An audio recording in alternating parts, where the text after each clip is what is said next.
नमो बुद्धाय मित्रों, एक जैन मास्टर एक घने जंगल में ध्यान में बैठे थे। चारों तरफ बड़ी शांति थी। अचानक जैन मास्टर का ध्यान टूटा और चेहरे पर उदासी छा गई, क्योंकि जैन मास्टर ने ध्यान में एक ऐसा दृश्य देखा जो उन्हें पूरी तरह से अवाक कर दिया था। वो दृश्य था कि 7 दिन बाद उनके प्रिय शिष्य की मृत्यु हो जाएगी। जैन मास्टर का आश्रम जापान के घने जंगल में था, जहां वह अपने शिष्यों को जैन यानी ध्यान के साथ साथ कई प्रकार की औषधियां बनाना और बीमारियों का इलाज करना भी सिखाते थे। जब उन्होंने ध्यान में अपने शिष्य का भविष्य देखा तो कुछ देर सोचने के बाद उन्होंने अपने शिष्य को बुलाया और कहा, मैं चाहता हूँ कि तुम 6-7 दिनों के लिए अपने घर वालों से मिलने चले जाओ। यह सुनकर शिष्य ने आश्चर्य किया और सीधे अपने गुरु से पूछा, आप अचानक मुझे घर जाने के लिए क्यों कह रहे हैं? कहीं मुझसे कोई गलती तो नहीं हुई?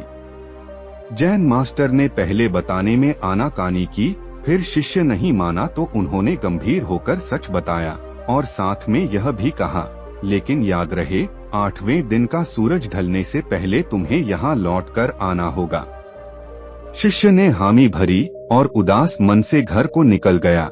रास्ता लंबा था, बीच में कुछ गांव भी पड़ते थे। जब शिष्य एक नदी पार करके एक गांव से निकल रहा था तो उसने गौर किया कि नदी के इस पार लोगों की तबीयत ठीक नहीं है। कुछ खांस रहे हैं, कुछ हाँफ रहे हैं और कुछ को सांस लेने में दिक्कत हो रही है। जब शिष्य उस गांव से गुजरा तो उसे पता चला कि इस गांव में भयानक बीमारी फैल रही है, जिसकी वजह से अभी कुछ दिन पहले ही 2 गांव वालों की मृत्यु भी हो चुकी है।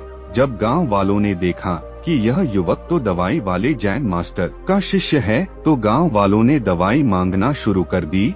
शिष्य ने कुछ दवाइयां दी और सोचा कि मैं 1-2 दिन रुककर देखता हूँ कि दवाइयां कैसे असर कर रही है।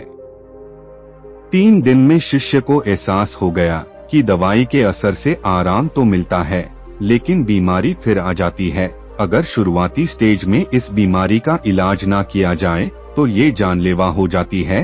अब शिष्य के पास 2 ऑप्शन थे, या तो वो आखिरी बार घर वालों से मिलाए या फिर जीवन के यह आखिरी दिन अनजान गांव वालों की सेवा में लगा दे। शिष्य ने तत्काल निश्चय किया और कुछ गांव वालों के साथ जड़ी बूटी ढूंढने पास के जंगल में निकल गया। लौटकर आया तो इलाज कराने के लिए कई लोगों की भीड़ लगी हुई थी। उसने देर शाम तक सबको कुछ दवाइयां दी, फिर रात में जड़ी बूटी से नई दवाई बनाने की कोशिश करने लगा और टेस्ट करने के लिए खुद पर ही आजमाने लगा।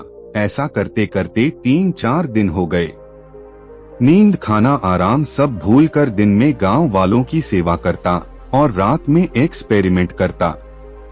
5वें दिन उसको दवाई मिल गई जो बीमारी को जड़ से मिटा सकती थी। उसने तुरंत गांव वालों को बुलाकर पूरे गांव के लिए दवाई बनाना शुरू कर दिया। बड़ा काम था, कई 100 लोगों के लिए दवाई बनानी थी। ऐसा करने में उसे 2 दिन लग गए। 8वें दिन सुबह तक जब सबको दवाई खिला दी गई, तब उसने सोचा कि मैं घर नहीं जा सका, चलो आखिर में अपने गुरु के दर्शन ही कर लेता हूँ। गांव से विदा लेकर शिष्य झटपट चल पड़ा, नदी पार की और जंगल में प्रवेश कर गया। उसे उम्मीद थी कि शाम होने से पहले वह जैन मास्टर के पास पहुंच जाएगा, लेकिन अचानक एक जहरीले सांप ने काट लिया। काटते ही बेहोशी छाने लगी। शिष्य की सारी दवाइयां तो गांव में ही खत्म हो गई थी। अब कोई चारा नहीं था। शिष्य एक पेड़ से टेक कर वहीं बैठ गया और हमेशा के लिए सो गया। जब आंखें खोली तो उसने देखा कि वो आश्रम में है। सामने जैन मास्टर बैठे हुए हैं। शिष्य ने पूछा, ये कैसे संभव है? आज तो मेरी मृत्यु होनी निश्चित थी। तब जैन मास्टर ने कहा, तुम पहले यह बताओ कि तुमने इन 7 दिनों में क्या क्या किया। तो शिष्य ने उस गांव के बीमारी जड़ी बूटी की खोज की सारी बात बता दी। जैन मास्टर आश्चर्यचकित हो गए, अपने शिष्य को आशीर्वाद दिया और बोले, कर्म हमेशा हमारे साथ चलते हैं, जैसा हम करते हैं वैसे ही हम बनते जाते हैं। जब तुमने दवाई खोजने के लिए विभिन्न प्रकार की जड़ी बूटियां खुद खाए, तब उनमें से कुछ जहरीली भी थी। 7 दिन में तुम्हारा शरीर इस जहर का थोड़ा बहुत आदी हो गया। इसलिए सांप के काटने के बाद तुम्हारी अकस्मात मृत्यु नहीं हुई। समय रहते आश्रम के लोग तुम्हें यहाँ ले आए और तुम्हारी जान बच गई। कर्म ही फल है। कर्मों का फल भविष्य में नहीं मिलता, बल्कि अभी आपके साथ चला जा रहा है। जैसा आप सोचते हो, जैसा आप करते हो, वैसे ही आप बनते जा रहे हो, और जैसा बनते जा रहे हो, वैसा ही भविष्य आकर्षित होता जा रहा है। मित्रों, इस कहानी से एक और बहुत जरूरी सीख है। कोई कोशिश खाली नहीं जाती, क्योंकि कोशिश करने वाला बदल जाता है। जब कोई कहता है कि मैंने कई बार कोशिश की पर कोई फायदा नहीं हुआ, तो इसका मतलब है कि उसने मन लगाकर कोशिश नहीं की, या फिर अपने अंदर झांककर छोटे छोटे बदलाव नहीं देखे।